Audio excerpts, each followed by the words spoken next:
ser creado. No es Dios. Y uno de los grupos religiosos de la actualidad que de cierta manera plantean algo muy parecido al arrianismo es los testigos de Jehová. Ellos plantean esa idea, y vuelvo a repetir, y eso pasa por no leer la Biblia y no leer la historia. Con eso no estoy diciendo que la historia es la guía segura e infalible de la verdad. No. La historia solamente nos guía, nos ayuda a ver qué se creía, cómo se creía y por qué se creía, y de dónde sacaron sus argumentos. Por ende, habíamos dicho que en ese tiempo se formuló un credo que se llama, básicamente dice el credo niceno, y dice lo siguiente: creemos en un solo Dios Padre Todopoderoso, Creador del cielo y tierra, de todo lo visible y lo invisible, y un solo Señor Jesucristo, el unigénito Hijo de Dios, engendrado por Él, no creado, por el que todo fue hecho, que por nosotros los hombres y por nuestra salvación bajó de los cielos y se encarnó por el Espíritu Santo, y María la Virgen, y se hizo hombre, y por nosotros fue crucificado por sentencia de Poncio Pilato, y padeció y fue sepultado y resucitó al tercer día, según las Escrituras, y subió a los cielos y está sentado a la derecha del Padre, y volverá con gloria a juzgar a los vivos y a los muertos, y su reino no tendrá fin. Eso es lo que se creía. De hecho, esa declaración es una de las declaraciones, diría yo, que compartimos con la primera iglesia. ¿Creemos en un Dios Padre Todopoderoso? Sí. ¿Creemos en un Señor Jesucristo? Sí. ¿Creemos en la unidad, en esencia de ambos? Sí. Básicamente estamos diciendo que el Padre es Dios, el Hijo es Dios, y creemos en una Trinidad de esencia, básicamente. Y eso es algo que se planteó en ese año. Ahora, ya hemos hablado, como dije, que lo que Juan está queriendo decir y lo que Juan plantea en este libro, en el libro de Juan, básicamente en su evangelio, es que los hombres reconozcan a Cristo como el Hijo de Dios. Y eso es la idea del apóstol Juan. Todo su discurso, todo su evangelio va a girar al punto de que Jesús es el Hijo de Dios. Básicamente, Jesús es Dios. Ahora, obviamente, ese título otorgado a la segunda persona de la Trinidad es también una de las formas en que muchas veces designamos a personas. No sé si alguna vez te han dicho, ¿tú eres hijo de Dios? Y me dices, sí, soy hijo de Dios. Pero, ¿qué significa, básicamente, o cómo se utilizan en la Biblia ese título? ¿Cómo solamente se nos otorga a los hijos de Dios? ¿Solamente es para el Cristo encarnado? ¿Cómo se utiliza? Y en la Biblia, queridos, hay por lo menos más de una forma en que encontramos el término hijo o hijos de Dios. En primer lugar, la primera forma en que encontramos ese título es otorgado a ángeles. Dice, ¿qué? Sí, ángeles. De hecho, si has leído Job, dice en Job capítulo 1, dice, cuando ahí está esta conversación celestial, ¿cierto? Y se va a iniciar con Satanás y Dios, dice que se presentaron todos los hijos de Dios, entre los cuales vino también Satanás. Por lo tanto, a los ángeles, a estos seres espirituales, ya aludiendo en una forma básicamente general, se les llama hijos de Dios, ¿ya? Obviamente, a diferencia de los hombres, este término siempre es utilizado en forma general para denominar a todos los seres que el Señor creó. Ahora, si pensamos en la relación que este título tiene aplicado a los ángeles y al Señor Jesucristo, obviamente van a notar una diferencia muy grande. Ejemplo, el autor de los Hebreos nos puede aclarar eso cuando dice, ejemplo, en que hablando de Cristo, en Hebreos capítulo 1, versos 4 y 5, dice, hecho tanto superior a los ángeles, hablando de Cristo, cuando heredó más excelente nombre que ellos, porque ¿a cuál de los ángeles dijo Dios jamás, mi hijo eres tú, yo te engendré hoy? De manera, querido, que el título que se le da a los ángeles como hijos de Dios se desarrolla teniendo en mente el hecho de que estos son creados básicamente por Dios, como todas las cosas, ¿ya? Y son sellados por Dios, ¿ya? En segundo lugar, son de una categoría muy distinta en relación a los ángeles. ¿A qué hablo con categorías? Básicamente son diferentes. Cuando hablamos en distinciones de categorías, estamos hablando básicamente, es como querer comparar a un animal con una persona.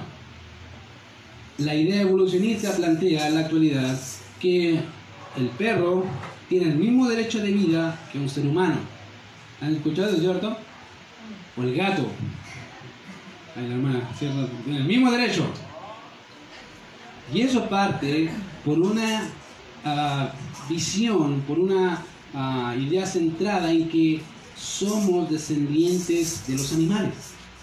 Por ende, si somos descendientes de los animales, ellos tienen el mismo derecho que tú. Y hay un problema de categoría. Por un lado, un animal sigue siendo animal, y por otro lado yo estoy bajo otra categoría, una categoría donde tengo emoción, intelecto, voluntad, capacidad de razonar y poder compartir con otros, cosa que algunas de esas categorías los animales no comparten. Tenemos algo que los animales no tienen, que es la imagen de Dios impresa en cada ser humano, cosa que los animales no comparten. En estricto rigor, estamos mezclando categorías. Cuando hablamos de los ángeles y hablamos de Cristo, si piensas que Cristo es un ángel y que fue hecho como ángel, estás confundiendo categorías.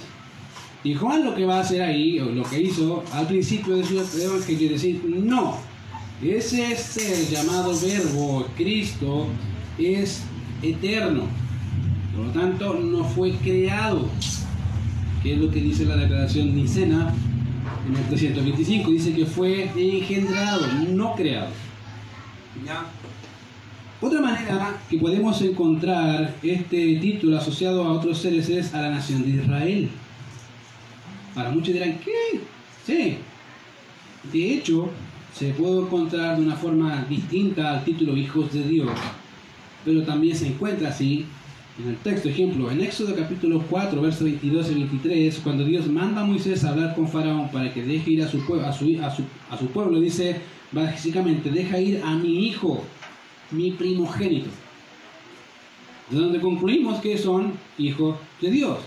De hecho, también cuando vemos las escrituras, hablando de Lucas capítulo 20, verso 36 y Juan 11, 52, hablando del término en el reino, cuando la nación de Israel está en el reino, Juan el Mesías se le llama hijos de Dios.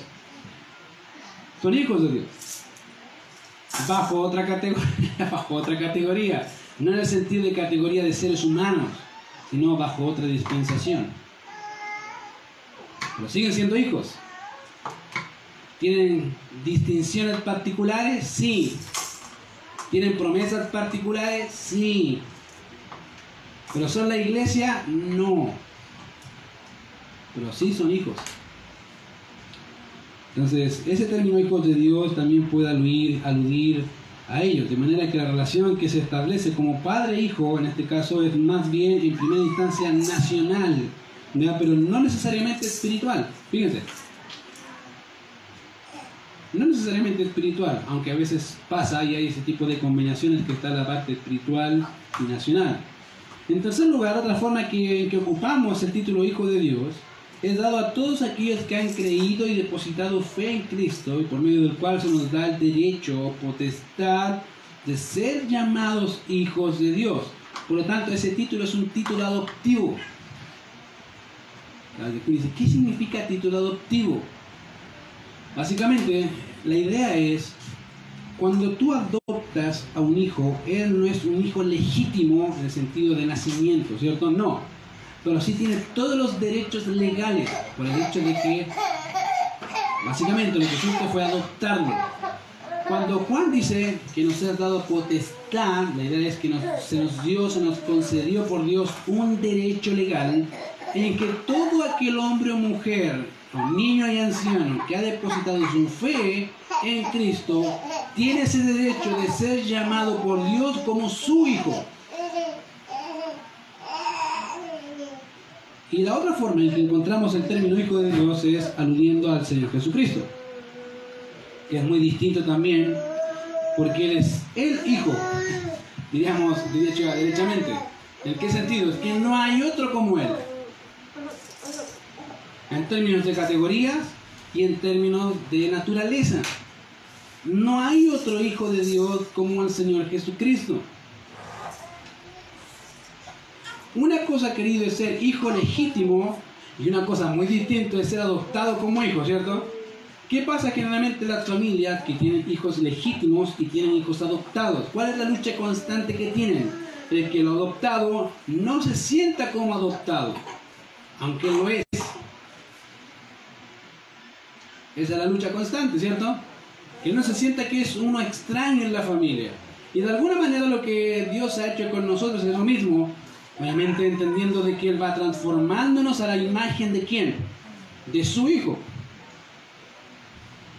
Por eso, de hecho hay una canción que dice, por eso se les llama cristianos. Por eso llevamos su título y su nombre. Porque somos básicamente portadores de la imagen de su Hijo. De el Hijo de Dios. Ahora, teniendo en cuenta eso, cuando te digan hijo de Dios, obviamente contextualiza, ¿cierto? A quién se refiere, pero no siempre se refiere al mismo sentido. Depende de cómo los escritores de la Biblia estén aludiendo a ello. Ahora bien, como dije, ya hemos hablado de que Juan nos planteó su tesis principal en los primeros versos, y eso es que el verbo, la palabra hablada del Padre, se encarnó en la persona de Jesucristo, diciéndonos básicamente que este era en el principio con Dios. Eso dice el verso 2. Hablando del Señor, este era en el principio con Dios, y que todas las cosas que fueron hechas, y sin Él nada de lo que ha sido hecho fue hecho. Nada. En otras palabras, Juan dice, Él es Dios y Él creó, es el medio creativo que el Padre ha utilizado para llevar a cabo todo lo que los hombres ven, incluso lo que no ven. Todo.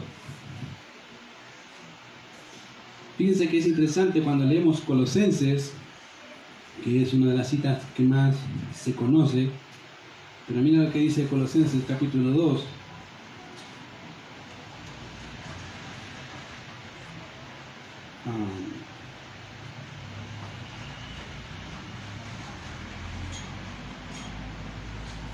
Colosenses dice que Él es la imagen del Dios invisible, y también obviamente la idea es que Él sustenta todas las cosas.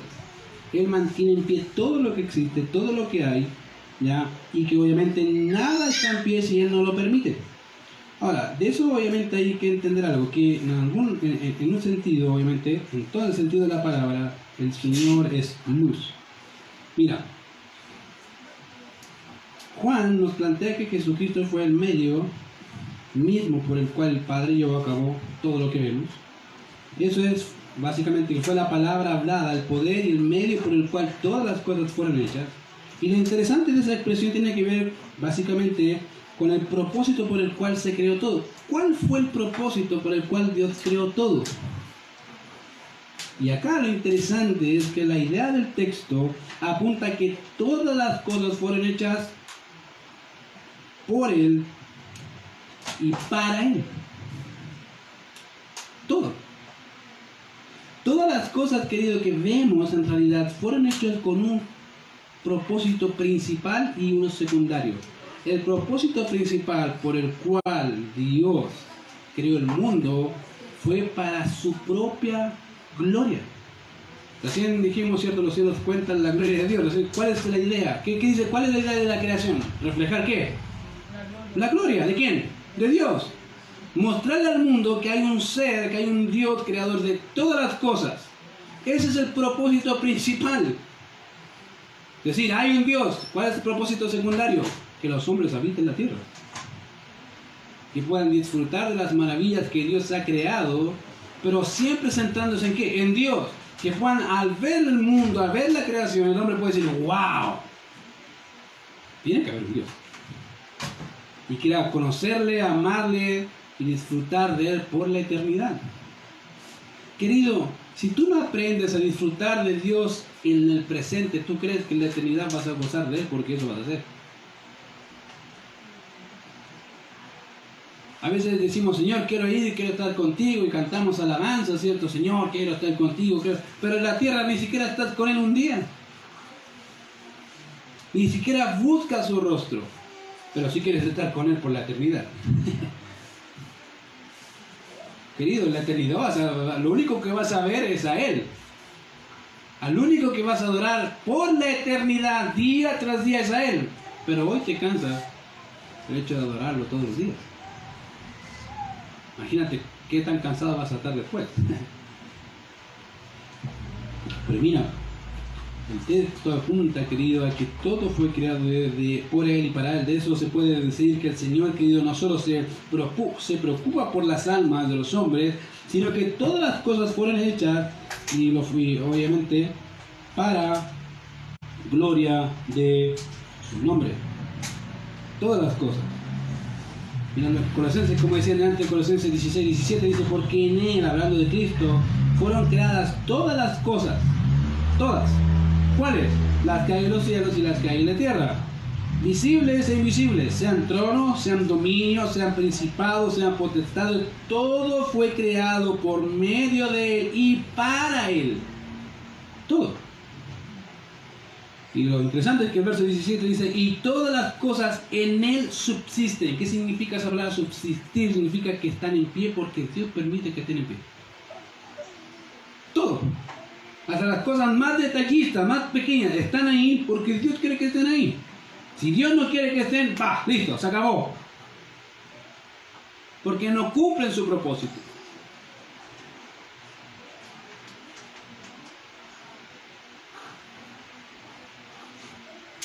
Entonces, querido, la idea es esa en el texto. Básicamente que Dios es quien sustenta su creación. Dios es que te mantiene en pie. A veces tú dices, Señor, y te piensas que estás mantenido en pie cada día porque tienes vida. Querido, esa vida te la da Dios todos los días. Estás en pie porque Dios quiere que estés en pie. Estás con vida porque Dios quiere que estés con vida. La pregunta es, ¿para qué? Para que sigan mostrando su gloria en este mundo caído. Ese es tu propósito. Esa es tu razón de existir en la actualidad. Para que Dios se glorifique en ti. Y los hombres, al ver las buenas obras que haces, puedan dar gloria a Dios. La pregunta es, si sabes tu propósito y no lo haces, algo está mal. Y no con Dios, contigo. Porque ese es el propósito. Querido, si tú tienes una herramienta que no utilizas, termina echándose a perder. ¿Por qué? Porque no se utiliza, no sirve para qué, para nada. No sirve para nada. La tienes ahí, a la hora que hace la gente, la vende, la hace lo que sea, la rompe. ¿Por qué? No sirve. Porque deja de ser útil. Querido, Dios te creó para su gloria.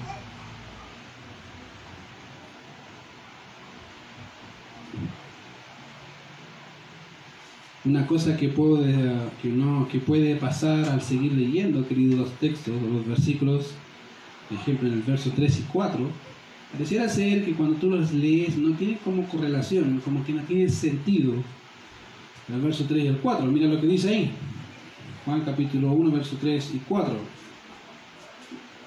Voy para allá, estoy un poco lejos. Juan capítulo 1, verso 3 y 4. Dice, todas las cosas fueron hechas por medio de Él, y sin Él nada de lo que ha sido hecho fue hecho. En Él estaba la vida, y la vida era la luz de los hombres. Dice que está hablando de crear, después hablando de luz. Como que no tiene un sentido ahí, o pareciera que no tuviera un sentido, o que a simple vista está cambiando de tema.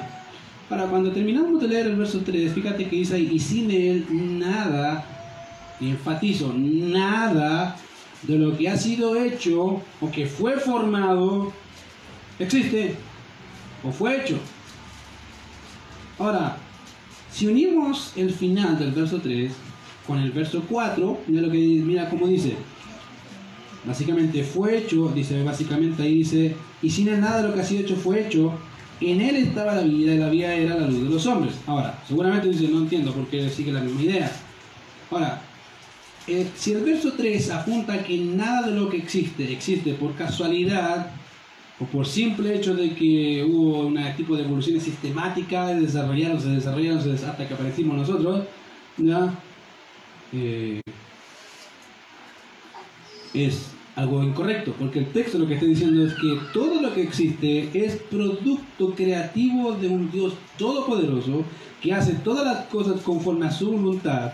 Entonces todo lo que ha existido desde el momento en que Dios comenzó el universo, nos dice que Él es el organizador, originador de la vida. ¿Por qué? Porque Él es vida misma. Querido, todo lo que existe como organismo vivo, básicamente, es producto de un ser vivo. ¿Cierto? Obvio. Ahora, querido, desde el siglo XVIII, muchos han sido los avances tecnológicos, y en verdad los disfrutamos y los damos gracias al Señor por eso, de diferentes ámbitos de la vida, ¿cierto? Antes, ¿cómo lavaba la señora? ¿Cómo lavaban? A mano. Todas las manos rojas, de verano y invierno, a mano. Ahora, gracias a Dios, existe la lavadora. Antes, ¿cómo se hacía el pan? A mano. Ahora existe una máquina que te hace el pan. Y las mujeres dicen, gloria a Dios, Señor, eres bueno con nosotros. Y así un sinfín de cosas, ¿cierto? Pero los hombres, querido, el hombre siempre ha querido hacer algo que solo Dios puede hacer, y es crear vida. ¿Se acuerdan? Dice, ¿cómo es eso? ¿Sí? ¿Se acuerdan de la oveja Dolly? Que querían hacer un clon de la oveja con el mismo ADN, con la misma, y al final no pasó nada, lo mostraron y no pasó nada, ¿cierto? Pero, ¿qué quiere decir eso?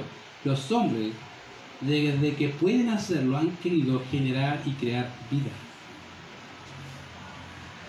¿Por qué? Porque los hace más parecidos ¿a quién? A Dios. Eso es como un murmullo, diría yo, satánico de Satanás diciéndole, ¿viste? Como a Eva, ¿cierto? Seréis como Dios. Y el hombre, cuando entre más cerca esté de ese término de creador de vida, más divino se cree. Pero fíjate que es interesante que el hombre no es solo un ser biológico. El problema con la humanidad, querido, en la actualidad piensa que el hombre es solamente materia.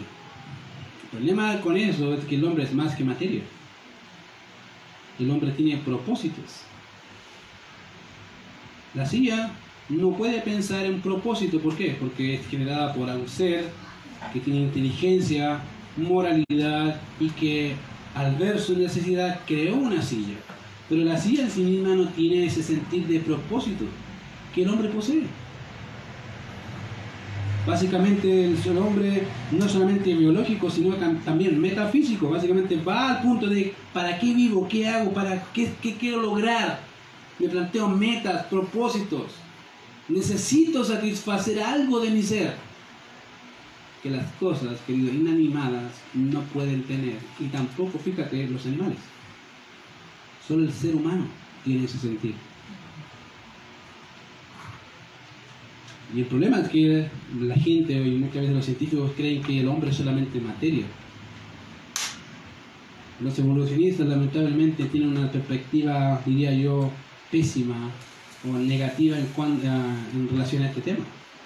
Un evolucionista acérrimo te va a decir, el hombre vive para hacer nada, lo que quiera, hace lo que quiere, con tu vida, ahora mismo. Total, no va a morir. No tenemos un propósito, no tenemos una razón de vivir, si quieres te mata, no hay problema, haga lo mismo. ¿Por qué? No hay una razón para vivir. Pero Dios nos ha creado con una razón para vivir. Tiene propósitos, como dije, tenemos propósitos, deseos, metas y ambiciones, cosas que la materia por sí misma no tiene. Por eso cuando vemos el verso 4 dice, en él estaba la vida.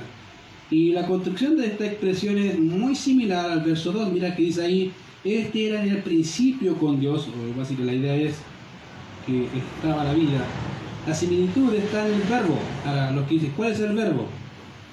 Estaba, era, que es un verbo ser, o estar. ¿Se acuerdan del verbo ser o estar?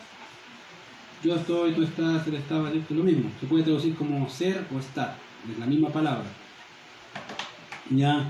Y obviamente en el verso 2 se nos dice que el verbo estaba con Dios. Eso dice ahí en el verso 2, que el verbo estaba con Dios. Y en el verso 4 se nos dice que en el verbo estaba la vida. De manera que ambos apelativos apuntan ¿a qué? A un ser divino. Fíjate, tanto el hecho de ser Dios involucra eternidad, el hecho de ser Dios involucra, según que Él es divino.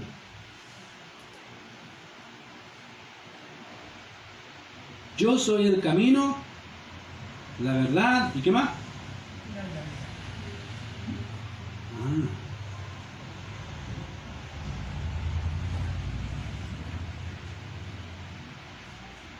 Querido, el primero apunta básicamente el hecho de que dice el texto en verso 2 que en el principio este era en el principio con Dios. El primer término apunta a la divinidad, a la función mediática del verbo, de la segunda persona de la Trinidad con Dios. Básicamente, ¿qué está haciendo Juan en el capítulo 2? Dice, mira, Jesucristo es Dios, tiene la misma naturaleza que Dios, pero su funcionalidad es distinta al Padre.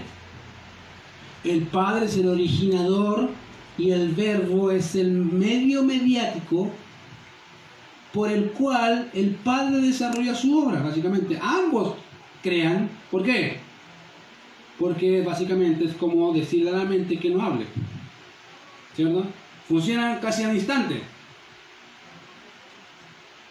Cuando te hacen un examen, ¿cierto? A ver si hay alguna parte de tu cuerpo que no funciona bien, sobre todo cuando uno tiene tics nerviosos, ¿cierto? ¿Qué hacen? ¿Qué es lo que primero que ven? No te ven el brazo, porque saben y se nota que tienes un tic nervioso. ¿Qué ven? La función cerebral. Quieren ver qué está pasando en esta masa encefálica que te dice y que pasa y que hace que una parte de tu cuerpo no funcione de la forma apropiada. ¿Por qué? Porque algo pasa acá que manda las señales a tu brazo, a tu pierna, a tu boca. ¿Para qué? Para que gesticule y diga y haga lo que tenga que hacer. Cuando tú ves a una persona, tú no ves cómo eso sucede, ¿cierto? No. Vemos que la persona habla, que la persona grita, que la persona hace cualquier cosa y ahí está. Lo mismo pasa acá. La unión entre el cerebro pensante y la actividad están tan unidas que la una no es sin la otra. Cuando Juan dice que el verbo estaba con Dios, estaba atribuyendo básicamente que el verbo es el medio por el cual Dios creó todas las cosas. Cuando habla en el capítulo 4 que en él estaba la vida, ya básicamente está hablando a la funcionalidad de vida que el verbo tiene. Dice que en el verbo estaba la vida.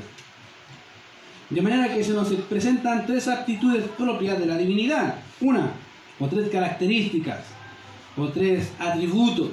Uno, dice básicamente, Dios es eterno. ¿Cierto? Gracias. Ya, Dios es eterno, querido hermano. Si no sabe, Dios es eterno. Ya. Dos, Dios es creador. ¿Cierto? Sí. Pero también es portador de vida y vida. Él es la vida a quien quiere.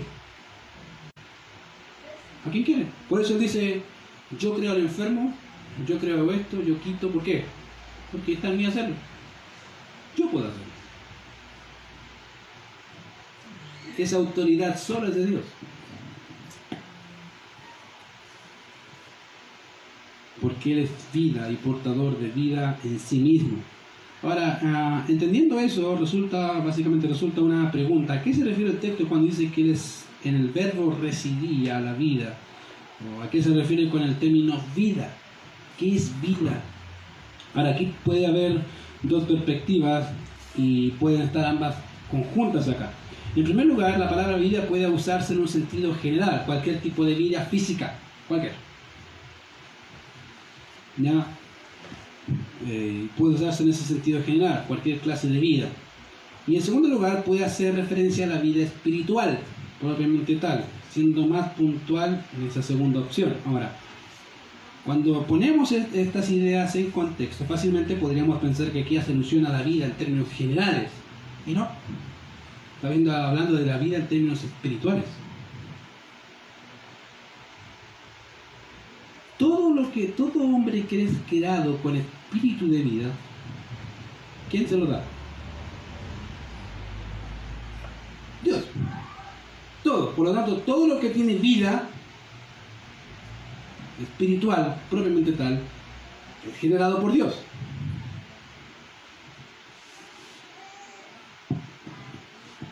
Ahora, con eso, obviamente, también podríamos decir que ahí involucra también una actividad de vida física, sí. El problema que surge es que la palabra aquí en Juan hace referencia, como dije, a la vida espiritual. De hecho, Juan capítulo 5, verso 26, nos dice que Cristo tenía vida en sí mismo. Fíjate, dice, porque como el Padre tiene vida en sí mismo, también ha dado al Hijo el tener vida en sí mismo. Por eso el Hijo dijo más adelante, yo pongo mi vida. ¿Por qué? Porque yo quiero ponerla. Tengo poder para darla y tengo poder para quitarla. Puedo hacerlo. Pero siempre bajo la dirección del Padre. ¿Por qué? Porque Él es vida. A eso se le ha denominado, querido, se le ha dado un término teológico denominado aceidad. Dice, ¿qué es esa cuestión? ¿Se come? No, es un término teológico básicamente que hace alusión de que Dios tiene vida propia. Ahora, te hago la pregunta, ¿el hombre tiene vida propia? No. ¿Por qué? Porque necesitamos de un agente externo que genere esa vida. Pero vida propia por nosotros mismos y en nosotros mismos no tenemos. Nadie tiene esa vida, solo Dios. Que Él nos conceda vida es otra cosa. Pero no somos portadores de vida. Solo Dios es portador de vida. Y eso es lo que Juan nos dice acerca del verbo, básicamente que en el verbo reside la vida misma en y por sí mismo. Y por ende se nos dice que el verbo es vida y porque en todas las cosas están paradas y se mantienen en pie. Ahora bien, aunque el término aquí se refiere, como dije, a la vida espiritual, eso no descarta el hecho de que Dios es creador de vida. Todo lo que existe, la vida, procede de aquel que es vida. Todo. Ahora el texto nos dice, y la vida era la luz de los hombres. Ahora piensa, mira, si Dios es quien es la persona que te ha mantenido de pie todo este tiempo, es propio obviamente que los hombres al ver eso puedan decir, wow, hay un Dios y debo seguirle, debo hacer de mi vida su vida.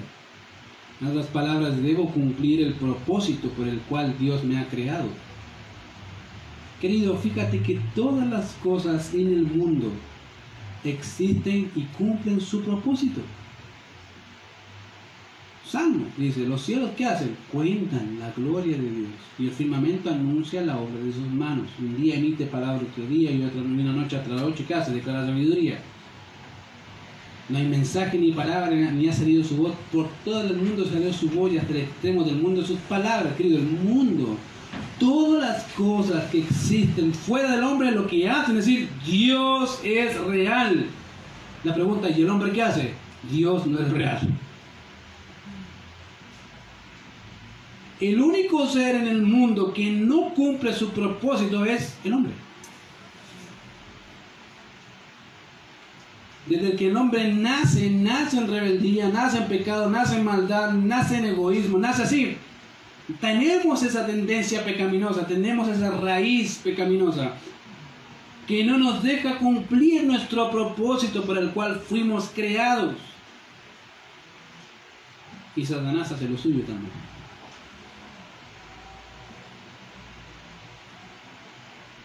Fíjate que el texto dice, la vida era la luz de los hombres, y eso es un punto clave al entender que aquel que es creador, que es eterno y vida, Él también es luz. Ahora, aquí se nos presentan dos atributos unidos entre sí que son vida y luz. De hecho, generalmente Juan ocupa siempre esos dos términos, vida y luz, los junta, siempre están unidos. De eso se desprende que la vida se manifestó en la luz para los hombres. Pero debido a que, como dije, el hombre está en maldad, está en oscuridad, no puede ver eso. Querido, un hombre que nace ciego, aunque quiera ver la luz, ¿qué va a hacer? ¿Va a mirar la luz? No, ¿por qué?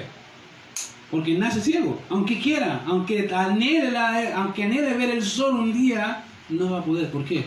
Porque no tiene la facultad para hacerlo. Y al terminar, ¿qué pasa? Termina acostumbrándose a ¿qué? La oscuridad. El hombre se ha acostumbrado, querido, a vivir en oscuridad. Fíjate que antes lo que hoy es normal para nosotros, en la antigüedad que hubiesen hecho los reformadores, esa cosa es herejía. Eso no se vive así, eso no se hace, eso es pecado, ¿o no? Y hoy diríamos hoy que son trogloditas, ¿cierto? Son anticuados. Pero creo que ellos entendían mucho mejor la Biblia que nosotros. Mucho mejor. Creo que a veces ser anticuado para muchos es sinónimo de no ser obediente. No, es anticuado, ¿no? Pero eso es así. Es que Pablo no quiso decir eso. Quiere tratar de buscar su acomodo ante la verdad incómoda. Querido, la verdad es incómoda. Te va a aguijonear, te va a molestar. ¿Por qué? Porque no nos gusta la verdad. Nos gusta la tiniebla. Mejor, entre más oscura esté, como una cucaracha debajo de ahí estoy feliz, ¿cierto? Una cucaracha. Porque no queremos luz.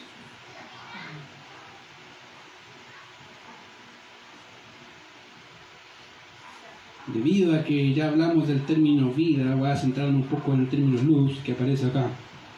En el texto dice, básicamente, la vida era la luz de los hombres, así que voy a enfocarme en el término luz. Ahora, esta es parte de la esencia vital de la divinidad, de la Trinidad. Cuando leemos las Escrituras no solo encontramos que era luz, sino que es luz. Juan capítulo 1, verso 5, Dios es luz y no hay ningunas tinieblas en él. Dios es luz. No hay nada de oscuridad, solo luz. Y eso es bueno, ¿sabe por qué? Porque si Dios es luz, ¿quién puede crear una imagen de la luz? ¿Has pensado eso? ¿Cómo dibujas la luz? Una ampolleta, pero eso no es una ampolleta, no es luz. ¿Cómo dibujas luz? Y uno empieza así, como es verdad. Bueno, Dios es así, no puedes imaginarlo.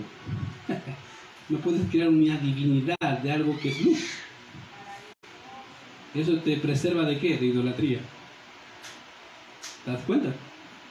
Dios es luz. Y por otro lado, la luz, ¿qué hace? Alumbra.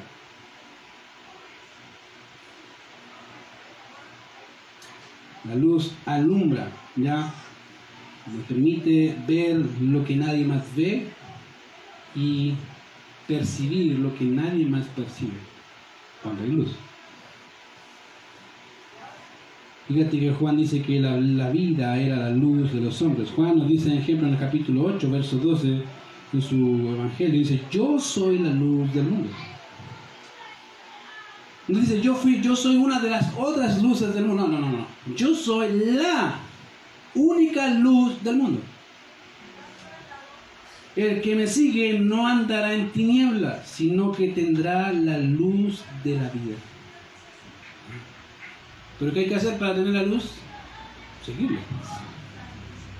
La única forma en que el hombre puede tener luz, y verdadera luz, es siguiendo la luz. Los faros, queridos, en la costa, ¿para qué están? ¿Cuál es el propósito de un faro? Algunos dirán, yo pensaba que era para que se viera más lindo. Que lindo hicieron una torre, listo, pongamos una lucecita arriba para que se vea lindo. No. Queridos, los faros fueron creados para los marinos. Para al ver la luz, ellos podían, ¿qué? Saber que allá estaba la costa, estábamos cerca y no se perdían. Ese es el propósito principal de un faro. Si el faro no está, ¿qué pasa con la embarcación? Aparte de no ver nada, anda a saber dónde paran. Querido, así es Cristo. Cuando los hombres dejan de ver la luz, terminan perdidos. Piensa en tu vida. ¿Cuántas veces has dejado de mirar a Cristo y terminas perdido en cualquier cosa?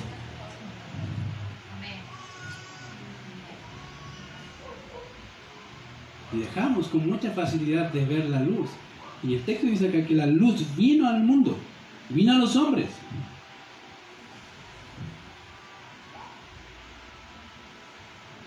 Fíjate que en 2 Corintios 4:4, la parte de sección B dice, la luz del Evangelio de la gloria de Cristo, el cual es la imagen de Dios. De manera que la luz, en palabras de John MacArthur, dice, no es más que el brillo de la vida manifiesta y radiante de Dios en su Hijo.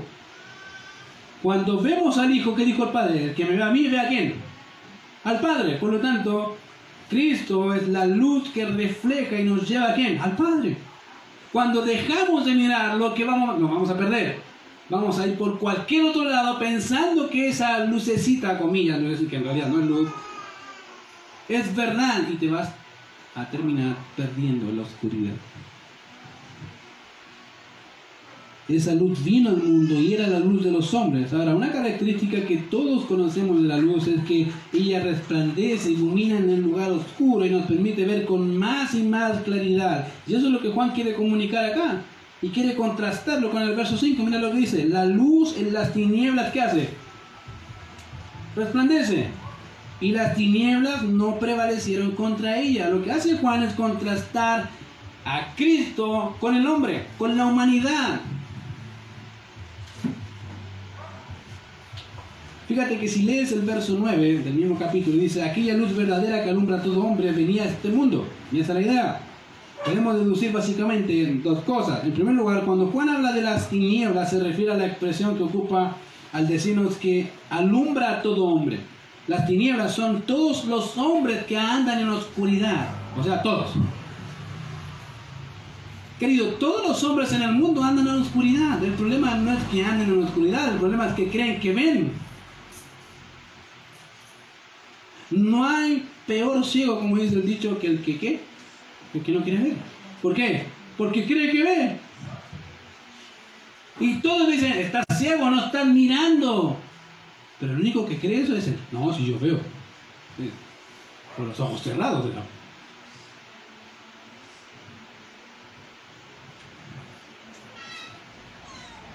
En otras palabras, Dios Cristo había venido al mundo perdido y muerto en delitos y pecados. Desde el momento en que entró, querido, el primer pecado en la humanidad, hizo que cada hombre anduviera en oscuridad, en maldad, en resentimiento, en odio, en egocentrismo y en todo lo malo que tú has visto en toda esta semana. Y peor.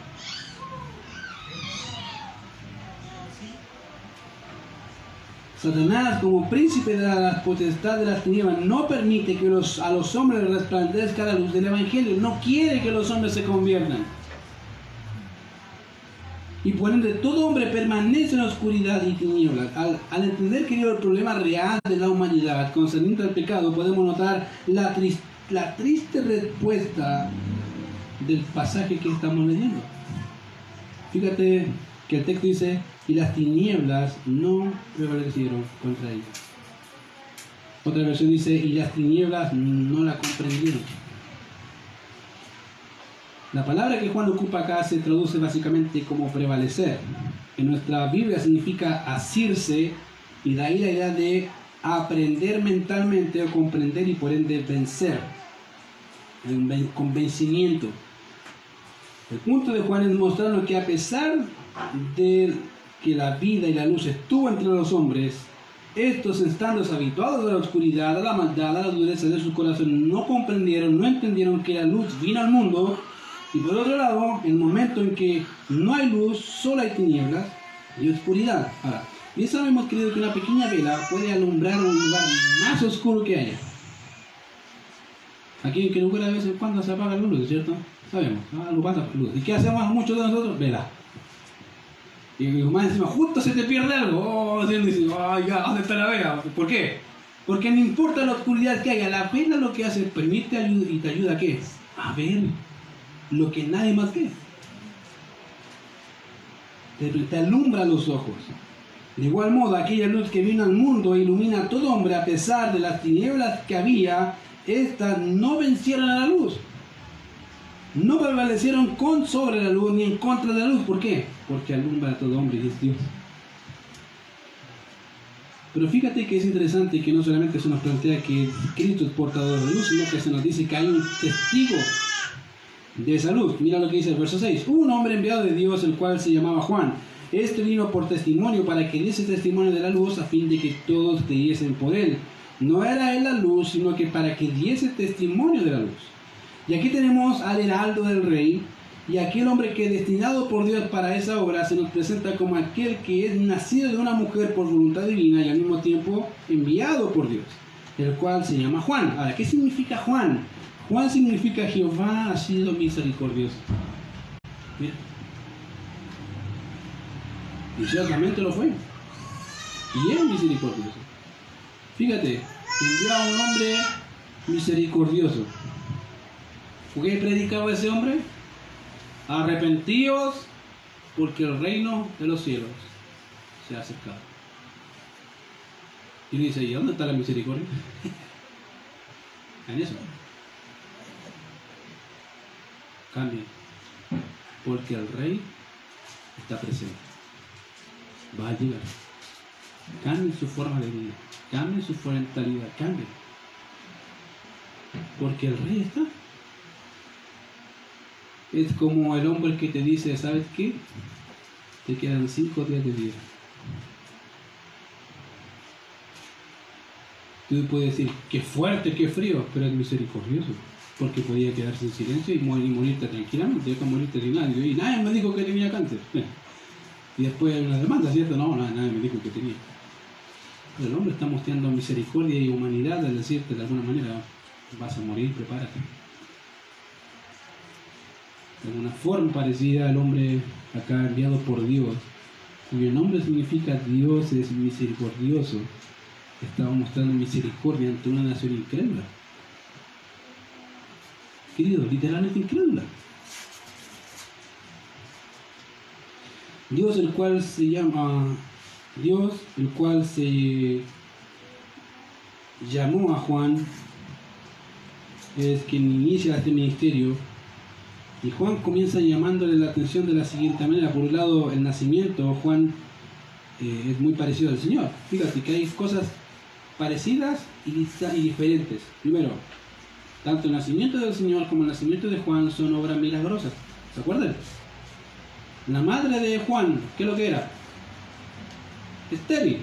No podía tener hijos, aunque quisiera, no podía. ¿Qué le dijo Dios a Elizabeth? En este caso, mejor, al padre de Juan, le dice, vas a tener un hijo. ¿Qué le dice el ángel a María? Vas a tener un hijo. Una incapacitada y la otra no conocía varón. Ambos milagros. Pero la diferencia era sustancial el uno del otro. Como dije, ambos son engendrados y eso no se discute ya de una forma milagrosa, pero ambos son distintos. Por ejemplo, se nos dice que Juan vino. La idea ahí es básicamente que comenzó su existencia en el momento que engendró, hubo concepción. Ahí hay vida. Pero cuando habla del Hijo, hablando del Hijo de Dios, el término que ocupa Juan es era. Básicamente ha existido. Aunque ambos son milagros divinos, son distintos el uno del otro. Uno es una persona que comienza su vida y su existencia en el momento de la concepción y su nacimiento. El otro no. El otro ya existía. Uno es llamado portador o enviado para, el otro es llamado Dios. Ambos son hombres. Pero uno distinto del otro. Uno es hombre Dios, el otro es solamente hombre. De Juan se le dice que es testigo de la luz y de Cristo se le dice que es luz. Querido, el propósito de la vida de Juan, fíjate, circula bajo los designios divinos desde que comenzó su vida. ¿Se acuerdan que le dijo el ángel a su padre, al padre de Juan? Él va a ser nazareo desde que nazca. Él va a ser lleno, del Espíritu Santo desde que nazca.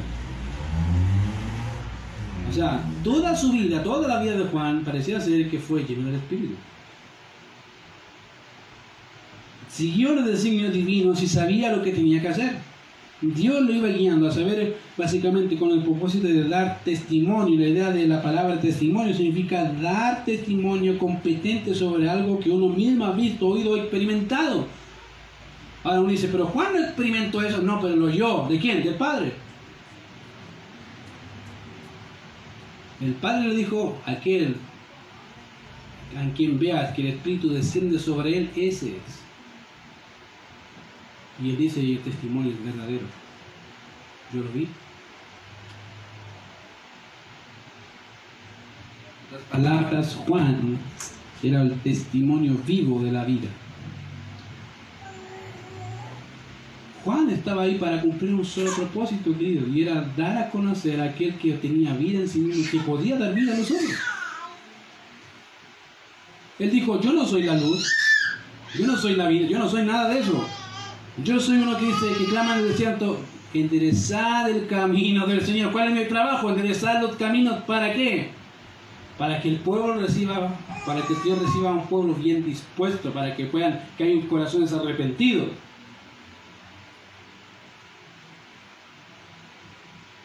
Y del verso 9 hacia adelante se nos manifiesta el resplandor de luz. Fíjate el verso 9, aquella luz verdadera que alumbra a todo hombre venía a este mundo, querido. Mira, ¿qué mayor privilegio para la humanidad que aquel que es luz y vida venga al mundo? Y eso es lo que dice Juan. Mira, aquella luz que esperábamos vino al mundo. En el mundo estaba y el mundo por él fue hecho. Pero mira el problema. Pero el mundo, ¿qué pasó?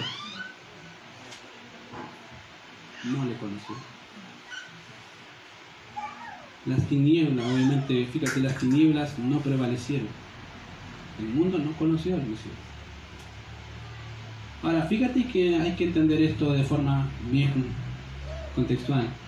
El Señor vino a qué nación? A la nación de Israel, ¿cierto? Ahí vino. En otras palabras, Juan está ocupando a la nación de Israel como símbolo mundial de que en realidad vino. Ahí estaba. Ahí eran testimonios vivos de que la vida misma, la luz misma había venido al mundo. ¿Cómo sabemos eso? Mira lo que dice el 11. A los suyos vino. Sí, vino. ¿Y qué pasó? ¿Y los suyos? No pasó eso con la nación de Israel. Sí. Querido, el Salvador del mundo, aquel que tenía vida, vino al mundo, se manifestó al mundo, estuvo entre los hombres. ¿Y qué pasó con los hombres? No, no queremos a este. Este no es nuestro rey, este no es Dios. No puede ser. Es inaceptable. Nosotros queremos a un Mesías conquistador que venga a abolir este imperio.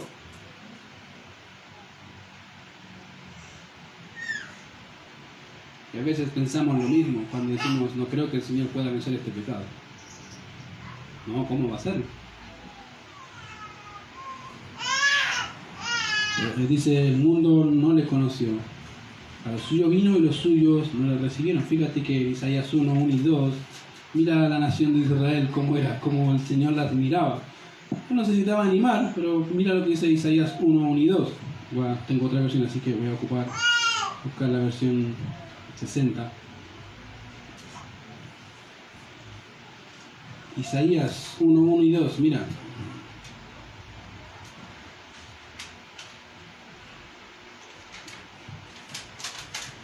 Visión de Isaías, hija de Amós, la cual vio acerca de Judá y Jerusalén en días de Usías, Jotam, Acaz y Ezequías, reyes de Judá.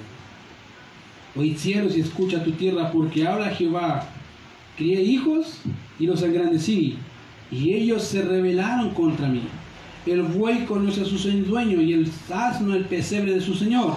Israel no entiende, mi pueblo no tiene conocimiento. Oh gente pecadora, pueblo cargado de maldad, generación de malignos, hijos depravados. Dejaron a Jehová, provocaron a ir al Santo de Israel, se volvieron atrás. ¿Por qué querréis ser castigados aún? ¿Todavía os rebelaréis? Toda cabeza está enferma y todo corazón doliente, desde la planta del pie hasta la cabeza, no hay en él cosas sanas, sino herida, hinchazón y podrida llaga.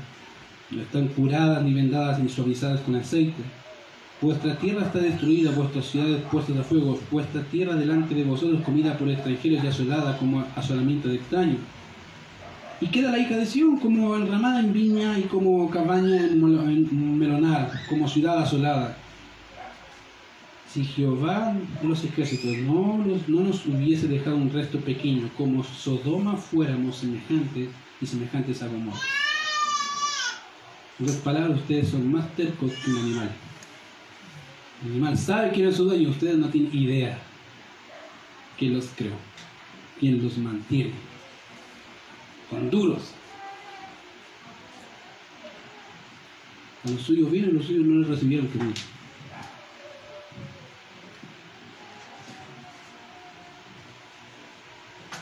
Más, fíjate, y ese más es la cosa más maravillosa que vas a encontrar. Más, a todos los que le recibieron, a los que creen en su nombre, les dio potestad de ser hechos hijos de Dios.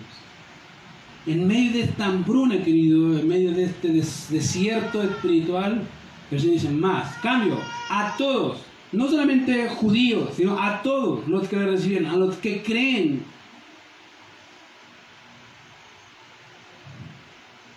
A los que creen en su nombre les dio potestad, derecho de ser llamados hijos suyos. Fíjate que es interesante que cuando vemos el verso 12, es uno de los textos más citados por los evangélicos. El problema a veces es que cuando leemos textos, generalmente no entendemos a qué se refieren. Juan 1.12, mira lo que dice ahí. Más a todos los que le recibieron, los que creen en su nombre. Y la idea ahí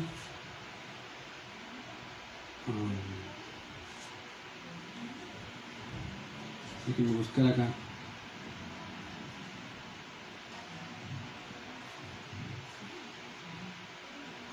Ya, la idea ahí de creer es que comienzan a creer y no terminan de creer. Más a todos los que reciben y los que creen. No es que en un momento dejo de creer. No, me aburrí. No, sigo creyendo. No puedo dejar de creer. Como que algo me impulsa a seguir, aunque no quiero. Dios me empuja. No, tienes que creer.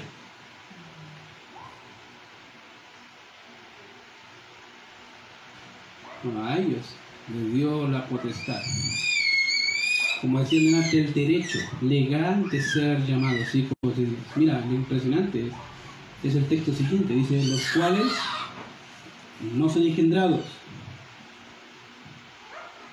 Los cuales, dice, no son engendrados, ahí, déjame ir acá, Juan 1.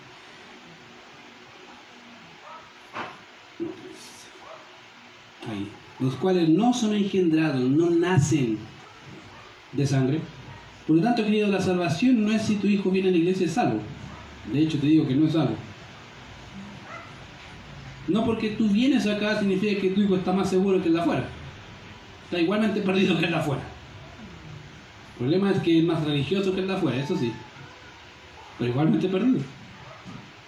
La salvación no está en quién está más cerca de Cristo, sino quién está en Cristo, que es diferente. Tu hijo puede venir todos los días a tu iglesia, da lo mismo. Mi hijo puede estar todos los días escuchándome, ver predicación, escuchar canciones, da lo mismo, sigue siendo un incrédulo empedernido y pecador. Que esté en la iglesia no significa que sea de la iglesia.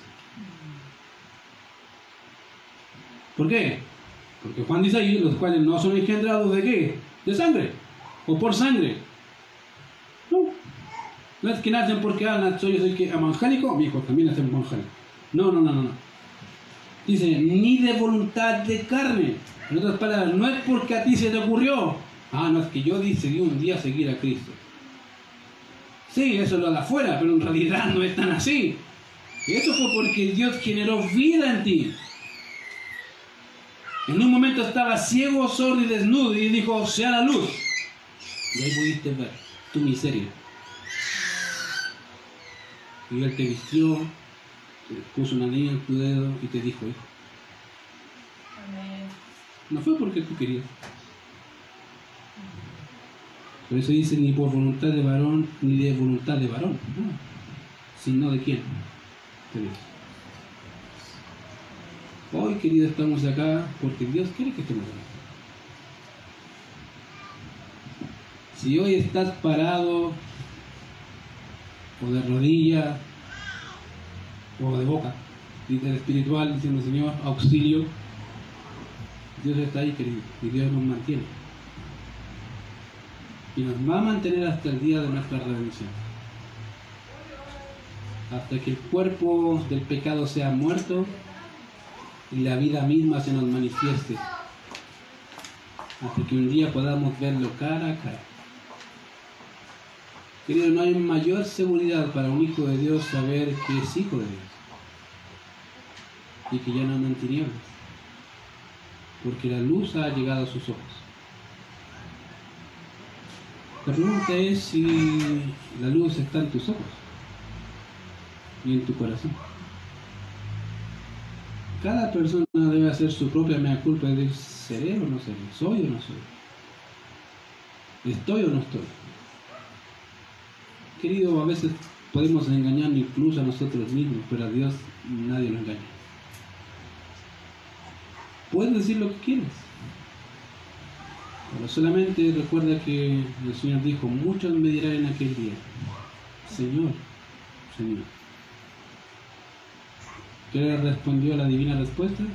Nunca os conocí, hacedores de maldad, apartados de mí. Querido, analiza tu vida. Examinaos si estáis en la fe, como le dijo Pablo a los Corintios. Es lo mejor que puedes hacer.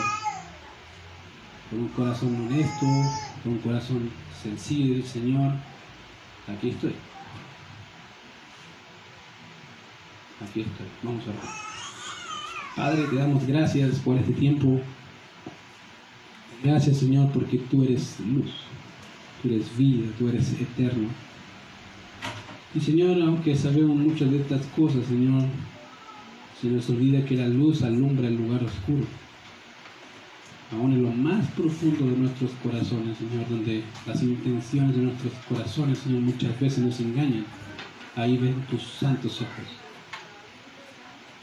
Señor, yo te pido por cada uno de nosotros, Señor, que tu Santo Espíritu, Señor, si hay pecado no confesado, pueda, Señor, redarguirnos y movernos a arrepentirnos, Señor, para estar bien contigo, para poder disfrutar, Señor, de tu compañía en santidad. Si hay alguno acá, Señor, que no es hijo, permítelo verlo, Señor, con claridad. Que al examinar su vida, Señor, con las Escrituras, puede ser en realidad, puede ser que no sea.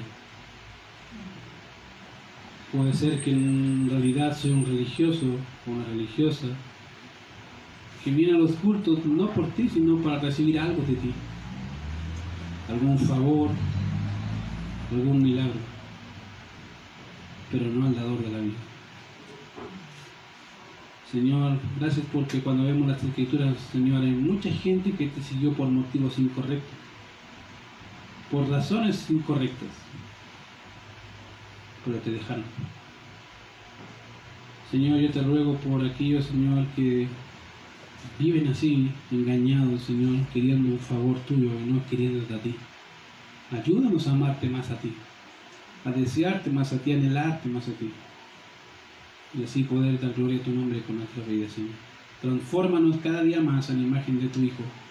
Y gracias por enseñarnos, Señor, que eres Dios eternamente y para siempre. En Cristo Jesús oramos. Amén.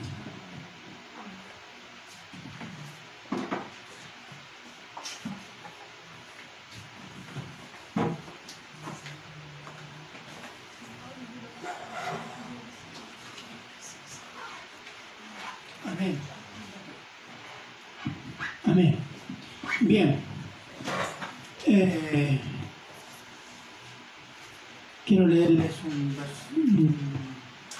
versículo del Salmo, perdón, en el Salmo 20, que dice así: Jehová te oiga en el día de conflicto, el nombre del Dios